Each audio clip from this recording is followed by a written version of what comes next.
pense que c'est très compliqué. Enfin, il y a toutes les situations possibles. Bon, c'est sûr qu'on a fait énormément de progrès dans les institutions. Il y a une créativité clinique c'est extraordinaire, hein, parce que c'est vraiment des pathologies qui sont tellement complexes qu'en fait, elles obligent les soignants à travailler dans l'interdisciplinarité. Voilà, avec mon mari, on a créé un comité d'éthique de territoire où on invite tous les soignants, hein, quels qu'ils soient, à parler de situations de soins qui sont difficiles ou sur lesquelles ils ont besoin de revenir. Et c'est très important de travailler cette interdisciplinarité.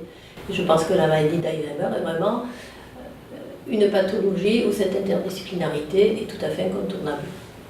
Alors déjà au niveau des structures qui sont mises en place, je trouve que en peu d'années au final, parce que la maladie d'Alzheimer, on a l'impression qu'elle a toujours été là, mais vraiment c'est plutôt une maladie quand même qui est assez récente au final. Il y a quand même beaucoup de structures, vous l'avez vu voilà, avec FA06, avec l'accueil de jour, avec les EHPAD, avec justement, donc à chaque moment de la maladie, il y a quand même des structures d'accompagnement, ce qui n'était pas le cas voilà, 15 ans avant.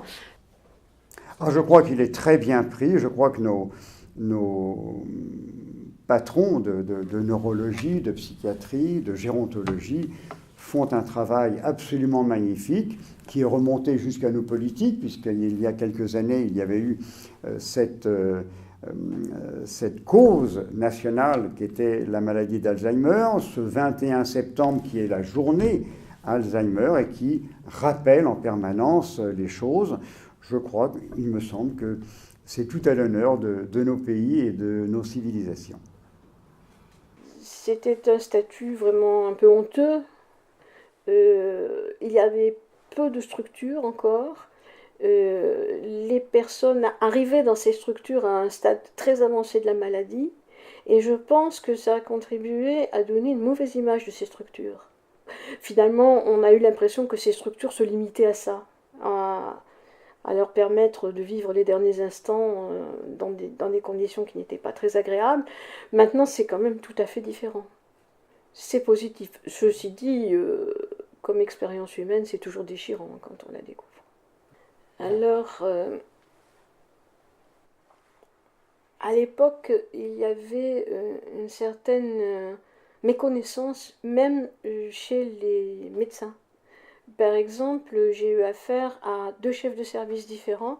L'un était un service de gériatrie à l'hôpital de Cimiez. Lui m'a soutenu que ma mère était tout à fait lucide, parce qu'elle tenait des discours très cohérents. Le problème, c'était la base référentielle. Par exemple, elle disait qu'elle avait eu 3 sœurs alors qu'elle avait 3 filles.